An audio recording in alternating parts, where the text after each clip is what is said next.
உற்சாகமான வணக்கம். இன்றைய உயர்ந்து 425. நாளைக்கு இந்த பழத்தை பற்றி சொல்ல போகிறேன். இது நாங்கள் தண்ணி வச்சு சாப்பிடக்கூடாது. இது இந்த பேர் ரம்புட்டான் பழம். இங்கே பாருங்கோ, உள்ளுக்கெல்லாம் பழம் இருக்குது. இது நாங்கள் தமிழ் கடையில் வாங்கினாங்க.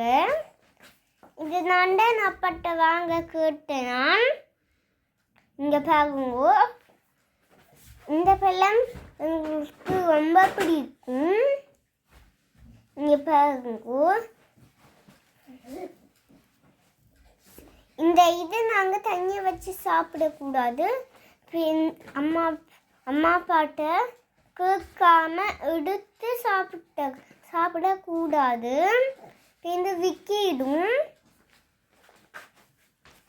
இது அம்மா இப்போ கொஞ்சம் சின்ன சின்ன துளியாக வெட்டி தருவீனம். இங்கே பாருங்கோ, இது உங்களுக்கு பிடிச்சிருக்குதா? நன்றி, வணக்கம்.